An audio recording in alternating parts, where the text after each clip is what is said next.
Design तो किन के तैयार करके देने तो तमाम सर्विसेज देने पैने। असा पहले कारपेट मंगवाया है, उसने कटिंग करके उस तो बाद दोबारा फैक्ट्री भेजा है, उसने एजेस दोबारा पिको कराया है। मिस्त्री मजदूर घर च आ रहे ते ऊपर जान नहीं छोड़ने, तबीयत खराब करने, कमियां लटकाई रखने कि वैसे मस्जिद खलोते अक्स साच नहीं गल करनी गल्ला करसा खरियां साफ सच्चियां ते सुचियां। अस्सलाम वालेकुम वीरो भराओ भैनों, क्या हाल है? ठीक हो? राजी पाजी काबा साहब खैर खरीए थे। मेरे सोहने रब ने हाथ विच सब कुछ, मेरा साह, मेरा वजूद मेरे सोहने रब ने हाथ विच, जो कि इस दुनिया ना, इस कायनात ना, इस चरिंद परिंद ना मालक है। असें माशाअल्लाह अपने अपने घर जेह्ड़े बनाने आं, अपनी आरामदेह चीज़ां जेह्ड़ियां तैयार करने, वो सब दुनिया ना माल है, दुनिया च रह सी। माशाअल्लाह जी एक बहुत ही आलीशान किस्म दी मस्जिद तैयार हुई है और इस मस्जिद दा अज इफ्तिताह भी है छोटा जा, जिसने विच इलाके ने मुअज़्ज़िज़ीन भी आए पे और ये मस्जिद किन्ना टैक्नीकली तरीके च तैयार की है, उन्हां नाल भी तुसां मिलवाने आ, दिलचस्प किस्म दी गपशप भी लासां और फिर उस तो बाद जिन्हां तैयार करवाइए उन्होंने रिव्यू भी तुसां दिलवाने हैं। जी अस्सलाम वालेकुम। वालेकुम सलाम। मेरे भाई क्या हाल है? अल्हम्दुलिल्लाह, तुसी सुनाओ। अल्हम्दुलिल्लाह। पहले तो मैं दसो तुसां ने जेह्ड़ा सैटअप है, उस सैटअप दा नाम की है? उसका would craft and interior decor ना है, टिम्बर मार्केट टेक्सला जवाब के है जी। माशाल्लाह। तो ये मैं दसो कि जो टैक्नीकली चीज़ां चीज़ां वेखने पैने बिल्कुल नायाब किस्म दियां डिफरेंट किस्म दियां वेख के तबीयत खुश भी होनी है। तो ये सारा कुछ तुसा आप काम सिर्फ डिज़ाइन किया है या तैयार करके भी देता नहीं? नहीं, असल च इस प्रोजेक्ट जिस टाइम ਅਸੀਂ ਆਏ ਸਾਂ ਉਹ ਗ੍ਰੇ ਸਟਰਕਚਰ ਸੀ। ਗ੍ਰੇ ਸਟਰਕਚਰ ਤੋਂ ਬਾਅਦ ਸਾਰਿਆਂ ਪਹਿਲੇ ਡਿਜ਼ਾਈਨ ਕੀਤਾ ਗਿਆ, ਉਸ ਤੋਂ ਬਾਅਦ ਅਸਾਂ ਪ੍ਰੋਪਰ ਅਪਲਾਈ ਕੀਤਾ ਗਿਆ। ਇਸੇ ਸਾਰਾ CNC ਦਾ ਕੰਮ ਤੇ ਬਾਕੀ ਡਿਜ਼ਾਈਨਿੰਗ ਜਿੰਨੀ ਵੀ ਹੈ, ਸੀਲਿੰਗ ਵਗੈਰਾ, ਇਲੈਕਟ੍ਰੀਕਲ ਕੰਮ, ਉਹ ਸਾਰਾ ਇੱਥੇ ਹੀ ਕੀਤਾ ਗਿਆ।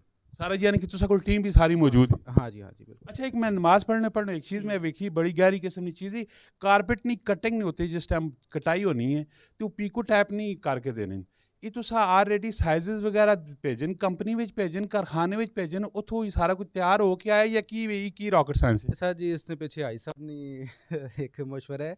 असा पहले कारपेट मंगवाया है, उसने कटिंग करके उस तो बाद दोबारा फैक्ट्री भेजा है, उसने एजेस दोबारा पिको कराया गया। एज तो ख़राब होना शुरू होना है तो अगे तक आ जाना है। फिर ये आई साहब ने बड़ी बारीक नज़र ही इन्हें मशवरा दिता है कि इस तरह करो, तो फिर असा इस तरह कराया सी। हर एक चीज़ वाज़ह तौर से बेहतरीन किस्म ना होया। वैसे ये मैं दसो कि कितने टाइम में सारा कुछ ही सैटअप तैयार किया? इस कम राउंड अबाउट 6 माह लग गए जी। ग्रे स्ट्रक्चर तो बाद इस ये चीज़ बनाने कंप्लीट करने 6 माह टाइम लग गया सा। क्लाइंट तुसा कोल मुतमईन हो? तुसी पुछ सकते हो।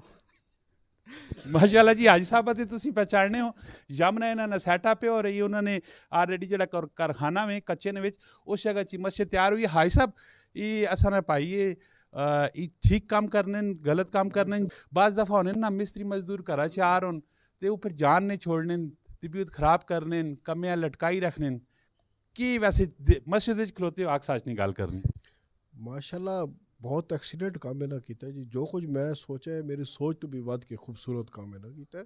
तो जिसने इतना खूबसूरत बारीक बीनी नाल काम होया होवे तो उस डेफिनेटली टाइम तो थोड़ा जा लगना है, महीना 2 एक्स्ट्रा लग वने। जो तुसा सोचे होने तो थोड़ा जा टाइम ज़्यादा लग वना, लेकिन जिस टाइम बंदा कम तकना है तो कम देख के मुतमैन हो वना, खुश हो वना, जी वो देर वाली कसर निकल वनी। गलती भी सही है।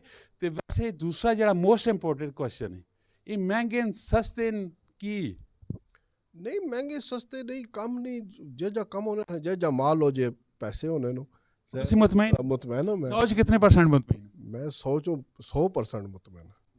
रियलिटी माशाल्लाह जी 100% मुतमईन। वैसे कोई बंदा तो साला राब्ता करना चाहे सिर्फ मस्जिद ना काम करने हो या फिर घर शहर ना भी काम करने हो? नहीं जी, असी ज़्यादातर तो घर ही काम करने हैं, रेजिडेंशियल भी तो कमर्शियल भी। ये पहला एक्सपीरियंस ही मस्जिद ना। असी जिस टाइम इधर आए हैं ना तो आई साहब एक बड़े मज़े की गल की सी, आखने कि जी असा ने हर कम्मे च अल्लाह की मदद होनी है। तो अलहमदुलिल्लाह मैं कम्मे स्टार्ट किया है, जिस तरह कम मेरे आसान होने गए, जिस तरह काम की खूबसूरती बदनी गई है, वाकई अल्लाह पाक की मदद हुई है इस काम में। वैसे भी मस्जिद ना काम है, अल्लाह पाक ना घर है।